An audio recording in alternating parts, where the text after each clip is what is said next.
संन्यास दीक्षा। वैराग्य में कितना मजा है, इसे वही पुरुष जान सकता है जिसके हृदय में प्रभु के पाद पद्मों में प्रीत होने की इच्छा उत्पन्न हो गई हो, जिसे संसारी विषय भोग काटने के लिए दौड़ते हो। वही वैराग्य में महान सुख का अनुभव कर सकता है, जिसकी इंद्रियां सदा विषय भोगों की ही इच्छा करती रहती हो, जिसका मन सदा संसारी पदार्थों का ही चिंतन करता रहता हो। वह भला वैराग्य के सुख को समझ ही क्या सकता है। मन जब संसारी भोगों से विरक्त होकर सदा महान त्याग के लिए तड़पता रहे, जिसका वैराग्य पानी के बुदबुदों के समान क्षणिक ना होकर स्थायी हो, वही त्याग के असली सुख का अनुभव करने का सर्वोत्तम अधिकारी है।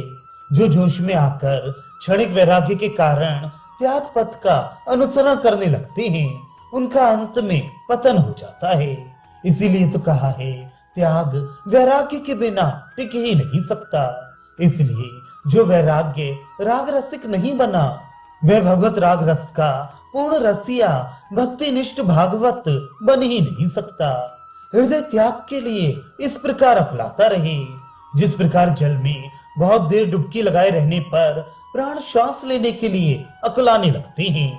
महाप्रभु को संन्यास दीक्षा देने के लिए भारती महाराज राजी हो गए।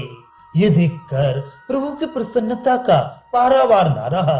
वे प्रेम में बेसुध बने हुए संपूर्ण रात्रि भगवत नाम का कीर्तन करते रहे और आनंद के उल्लास में आसन से उठ उठकर पागल की तरह नृत्य करते रहे।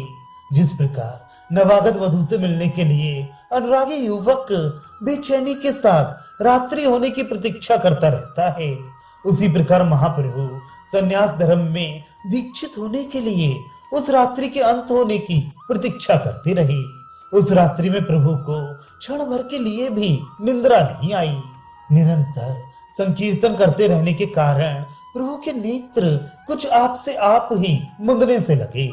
इतने में ही आम्र की डालों पर बैठे हुए पक्षियों ने अपने कोमल कंठों से भांति भांति के स्वरों में गायन आरंभ किया, मानो वे महाप्रभु के संन्यास ग्रहण करने के उपलक्ष्य में पहले से ही मंगलाचरण कर रहे हो।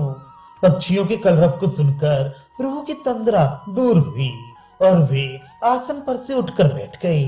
पास में ही बेसुध पड़े हुए आचार्य रत्न नित्यानंद आदि को प्रभु ने जगाया। सबके जग जाने पर प्रभु नित्य कर्मों से निवृत्त हुए।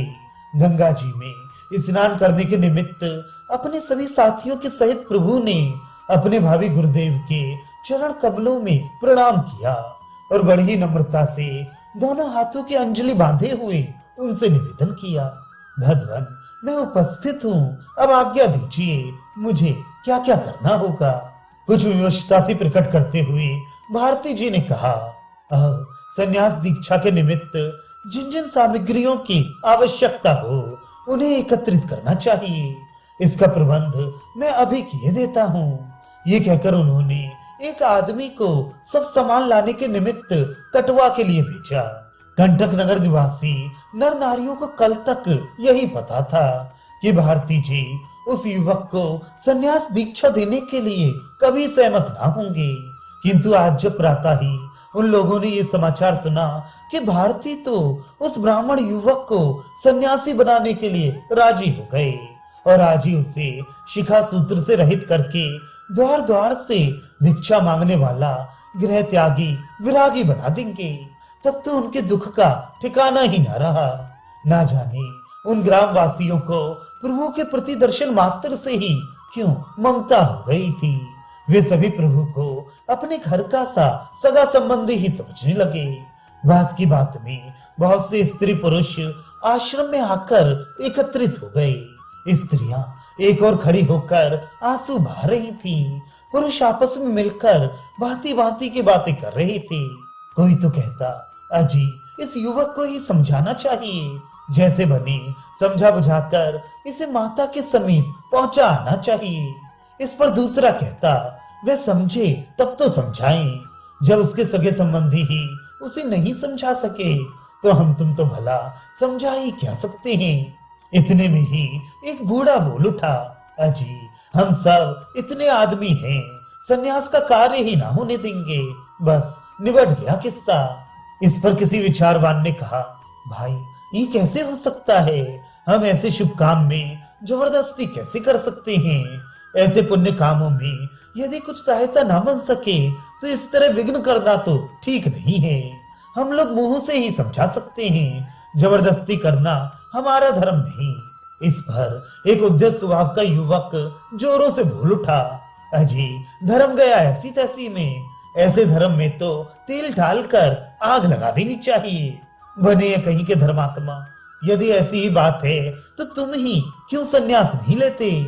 क्यों दिन भर ये ला वह ला, इसे रख उसे उठा करते रहते हो? औरों को बुढ़िया सिखबुद दे, अपनी खाट भीतर ले। तुम अपने बेटा बेटियों को छोड़कर सन्यासी हो जाओ, तब तो हम भी जाने। इतना कहकर वे लोगों की ओर देखता हुआ उसी आवेश के साथ कहने लगा, देखो भाई इन्हें बकने दो, इनकी तो बुद्धि सटिया गई है। भला जिसके घर में युवती स्त्री हो, दूसरी संतान से रहित बूढ़ी विधवा माता हो, ऐसे 24 वर्ष के नवयुवक को घर घर का भिखारी बना देना किस धर्म शास्त्र में लिखा होगा? यदि किसी में लिखा भी हो तो बाबा हम ऐसे धर्म शास्त्र को दूर से ही दंडवत करते हैं। ऐसा धर्म शास्त्र इन बाबा को ही मुबारक हो। ये अपने बड़े लड़के को सन्यासी बना दें, या इनकी अवस्था है ये ही बन जाएं। हम अपनी आंखों के सामने तो इस ब्राह्मण कुमार को शिखा सूत्र त्याग कर गेरुए रंग के वस्त्र ना पहनने देंगे। भारती महाराज यदि सीधी तरह मान जाएं तब तो ठीक ही है, नहीं तो भारती जी का गला दबाकर तो मैं इन्हें गांव से बाहर कराऊंगा और आप लोग नाम में बिठाकर इस युवक को इसके घर पर पहुंचाएं। भारती को मना लेने का ठेका तो मैं अपने जिम्मे लेता हूँ। उस युवक की ऐसी जोशपूर्ण बातें सुनकर सुनने वालों में से बहुतों को जोश आ गया और वे ठीक है ऐसा ही करना चाहिए, ऐसा कह के कर उसके बातों का समर्थन करने लगे। इस पर उसी विचारवान वृद्ध ने कहा, भाई ऐसा करने से काम ना चलेगा। यदि हम अपनी कमजोरी से धर्म ना कर सकें तो क्या उसे दूसरे को भी ना करने दें? यदि हम अपने भाग्य दोष से नकटे हों तो दूसरे की नाक को भी ना देख सकें। ये सब जोश की बातें हैं। हम लोग इतना ही कर सकते हैं कि भारती जी को समझा बुझाकर दीक्षा देने से रोकते। वृद्ध की बात सबको पसंद आई और सभी मिलकर भारती जी के पास पहुंचे। सभी भारती जी को प्रणाम करके बैठ गए। दूसरी ओर महाप्रभु नीचे को सिर किए हुए बैठे थे। उनके समीप में ही चंद्रशेखर आचार्य तथा नित्यानंद जी आदि एक पुरानी सी फटी चटाई पर बैठे थे। भारती के समीप बैठकर लोग परस्पर एक दूसरे के मुख की ओर देखने लगे। सब लोगों के अभिप्राय को जानकर उसी विचारवान वृद्ध पुरुष ने हाथ जोड़े हुए कहा, स्वामी जी महाराज, हम लोग आपसे कुछ निवेदन करना चाहते हैं। प्रसन्नता प्रकट करते हुए जल्दी से भारती जी महाराज बोल उठे, हाँ कहो, जरूर कहो, जो कहना चाहते हो निसंकोच भाव से कह डालो। वृद्ध ने कहा, महाराज आप सब कुछ जानते हैं, आपसे कोई बात छिपी थोड़ी ही है। हमें इन ब्राह्मण कुमार के ऊपर बड़ी दया आ रही है। इनके घर में वृद्धा माता है, युवती स्त्री है, घर पर दूसरा कोई आदमी नहीं, उनके निर्वाह के लिए कोई बंधी हुई वृत्ति नहीं, इनकी स्त्री के अभी तक कोई संतान नहीं। ऐसी अवस्था में भी ये आवेश में आकर संन्यास ले रहे हैं। इससे हम सबों को बड़ा दुख हो रहा है। ये सभी बातें हमने इनके संबंधियों के ही मुख से सुनी हैं। आपसे भी ये बातें छिपी ना होंगी।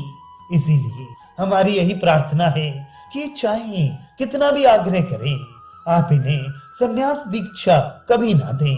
उन सब लोगों की बातें सुनकर भारती जी ने बड़े दुख के साथ विवशता से प्रकट करते हुए कहा, भाइयों, तुमने जितनी बातें कही हैं वे सब मुझे पहले से ही मालूम है। मैं स्वयं इन्हें संन्यास देने के पक्ष में नहीं हूँ और ना मैं अपनी राजी से इन्हें दीक्षा दे रहा हूँ। एक तो इनकी इच्छा को टाल देने की मुझ में सामर्थ्य नहीं, दूसरे इन्हें कोई धर्म का तत्व समझा ही नहीं सकता। ये स्वयं बड़े भारी पंडित हैं। यदि कोई मूर्ख होता तो आप लोग संदेह भी कर सकते थे कि मैंने इन्हें बहका दिया हो। ये धर्म अधर्म के तत्व को भली भांति जानते हैं। गृहस्थी में रहते हुए भी वर्णाश्रम धर्म का पालन करते हुए ये वेदों में बताए हुए कर्मों के द्वारा अपने धर्म का आचरण कर सकते हैं। किंतु अब तो ये महात्याग की दीक्षा के लिए ही तुले हुए हैं। मेरी शक्ति के बाहर की बात है। हाँ, आप लोग स्वयं इन्हें समझाएं। यदि ये आप लोगों की बात मानकर घर लौटने को राजी हो जाएंगे तो मुझे बड़ी भारी प्रसन्नता होगी। आप लोग इस बात को तो हृदय से निकाल ही दीजिए कि मैं स्वयं इन्हें दीक्षा दे रहा हूँ। ये देखो, इनके सामने जो आचार्य बैठे हुए हैं ये इनके पिता के समान सगे मौसा होते हैं। जब यही इन्हें ना समझा सके और उल्टे इनकी आज्ञा अनुसार सभी सन्यास के कर्मों को कराने के लिए तैयार बैठे हैं तो फिर मेरी तुम्हारी तो सामर्थ्य ही क्या है। भारती जी के मुख से ऐसी युक्ति युक्त बातें सुनकर सभी प्रभु के मुख की ओर कातर दृष्टि से निहारने लगे। बहुत से पुरुष तो प्रभु की ऐसी दशा देखकर रो रहे थे। प्रभु ने उन सभी ग्रामवासियों को अपने स्नेह के कारण दुखी देखकर बड़ी ही कातरवाड़ी में कहा, भाइयों, आप मेरे आत्मीय हैं, सखा हैं, बंधु हैं। आपका मेरे ऊपर इतना अधिक स्नेह है, ये सोचकर मेरा हृदय गदगद हो उठा है। आप लोग जो कह रहे हैं उन सभी बातों को मैं स्वयं समझ रहा हूँ, किंतु भाइयों, मैं मजबूर हूँ। मैं अब अपने वश में नहीं हूँ। श्री कृष्ण मुझे पकड़कर ले आई हैं। आप सभी भाई ऐसा आशीर्वाद दीजिए कि मैं अपने प्यारे श्री कृष्ण को पा सकूं।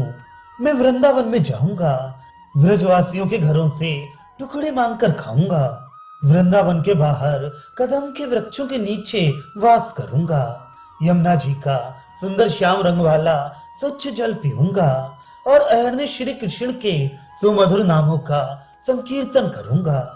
जब तक मेरे प्राण प्यारे श्री कृष्ण ना मिलेंगे तब तक मैं सुखी नहीं हो सकता, मुझे शांति नहीं मिल सकती। श्री कृष्ण विरह में मेरा हृदय जल रहा है। वे श्री कृष्ण के सुंदर शीतल सम्मेलन सुख से ही शांत हो सकेगा। आप सभी एक बार हृदय से मुझे आशीर्वाद दें। ये कहते कहते प्रभु जोरों से भगवान के नामों का उच्चारण करते करते बड़े ही करुण स्वर से क्रंदन करने लगे।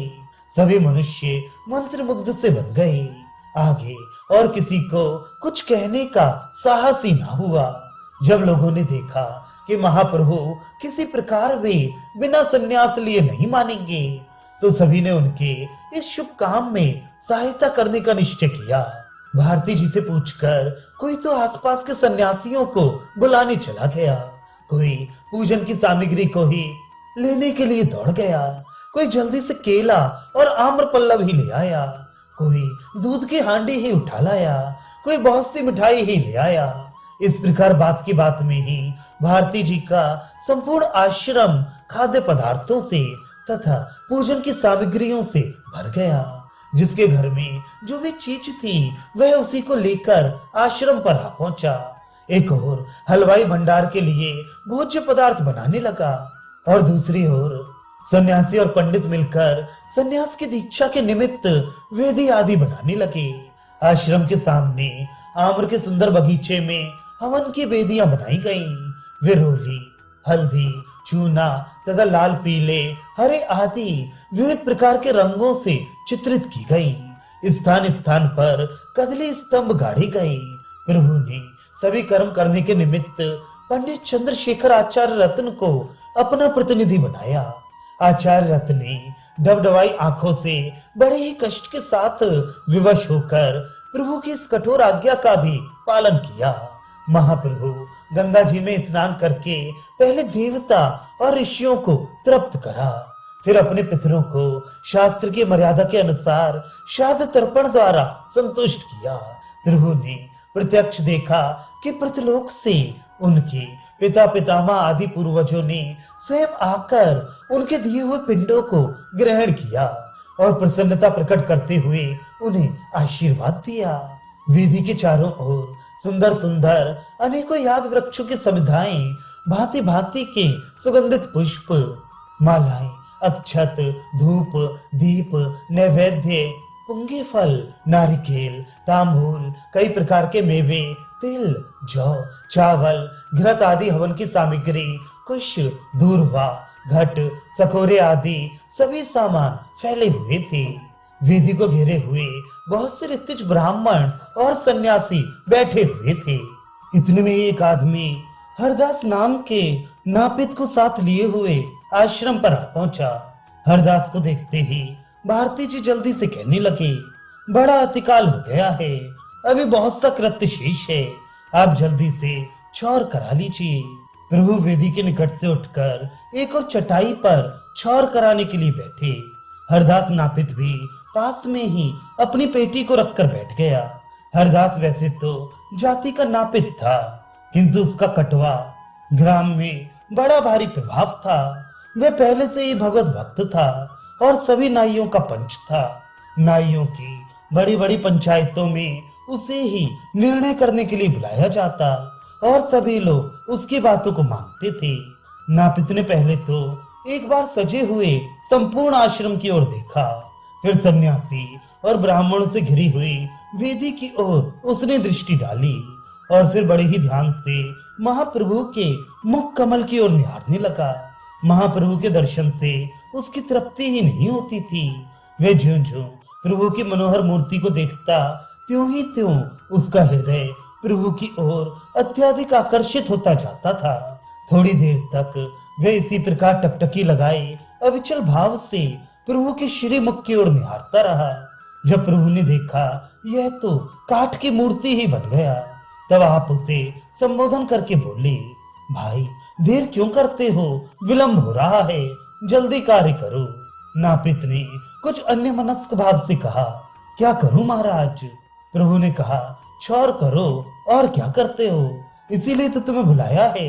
नापित ने कहा, आपके बाल तो बहुत बड़े बड़े हैं, मालूम होता है आप तो बालों को बनवाते ही नहीं। प्रभु ने कहा, यह तो ठीक है, किंतु संन्यास के समय संपूर्ण बालों को बनवाने का शास्त्रीय विधान है। नापित ने कहा, तो महाराज जी साफ बात है, आप चाहे बुरा मानिए या भला, मुझसे ये निर्दयी काम कभी ना होगा। आप आज्ञा करें तो मैं अपने छुरे से अपने प्रिय पुत्र का वध कर सकता हूँ, किंतु इन काले काले घुंघराले बालों को काटने की मुझ में सामर्थ्य नहीं है। प्रभु, इन रेशम के से लच्छेदार केशों के ऊपर मेरा छुरा नहीं चलेगा, वह फिसल जाएगा। ये काम मेरी शक्ति से बाहर है। कटवा ग्राम में और भी बहुत से नाई रहते हैं, उनमें से किसी को बुला लीजिए, मुझसे इस काम की स्वप्न में भी आशा न रखिए।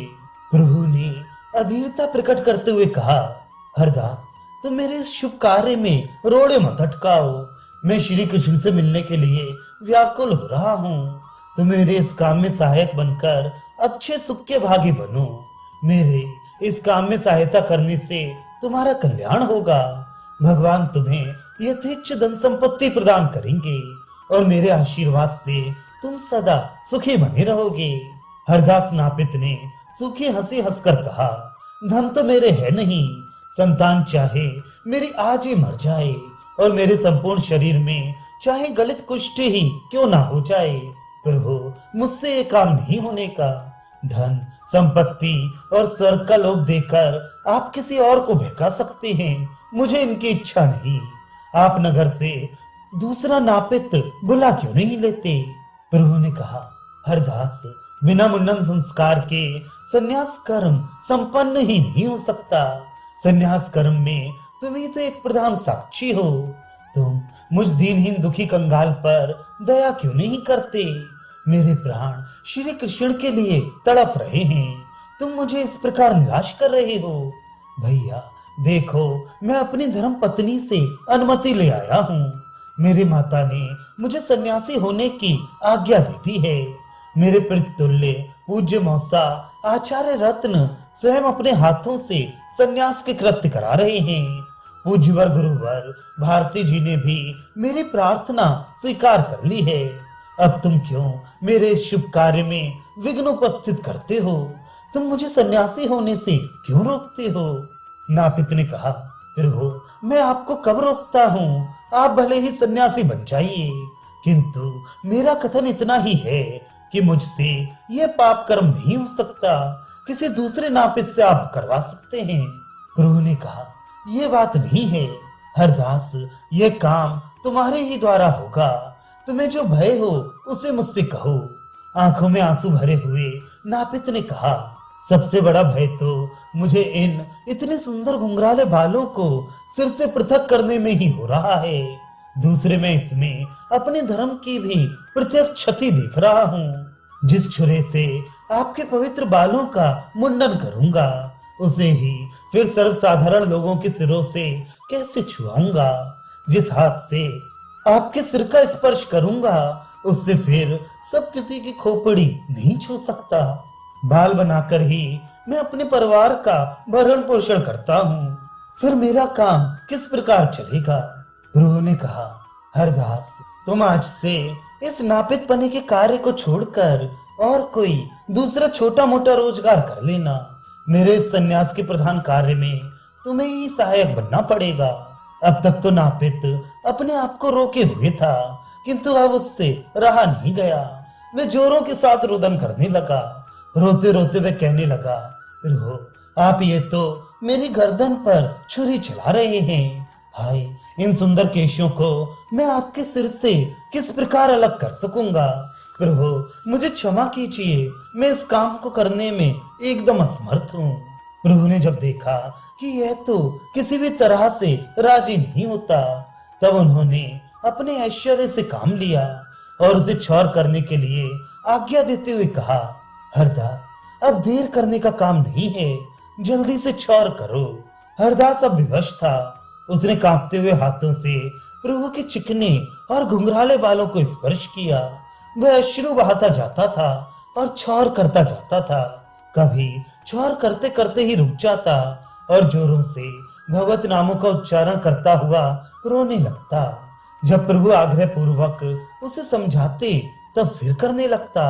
थोड़ी देर के पश्चात फिर उठकर नृत्य करने लगता। इस प्रकार क्षौर करते करते कभी गाता, कभी नाचता, कभी रोता और कभी हंसता।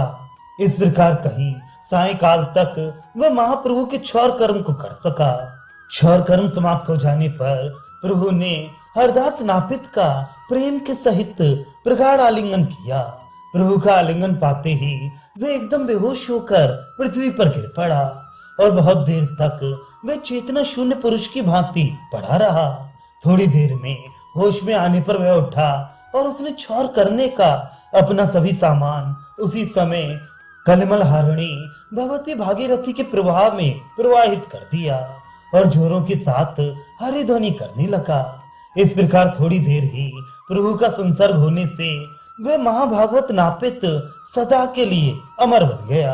आज भी कटवा के निकट मधुमोदक नाम से उन मुंडे हुए केशों की और उस परम भाग्यशाली नापित की समाधियां लोगों को त्याग, वैराग्य और प्रेम का पाठ पढ़ाती हुई उस हरदास के अपूर्व अनुराग की घोषणा कर रही हैं। गौर भक्त उन समाधियों के दर्शनों से अपने नेत्रों को सफल करते हैं और वहां की पावन धूल को अपने मस्तक पर चढ़ाते हुए उस घटना के स्मरण से रोते रोते पछाड़ खाकर गिर पड़ते हैं। धन्य है, तभी तो कहा है, पारस में और संत में संत अधिक कर मान, ये लोहा सुधरन करे वह करे आप समान।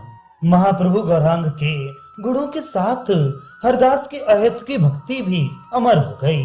गौर भक्तों में हरदास भी पूज्य बन गया।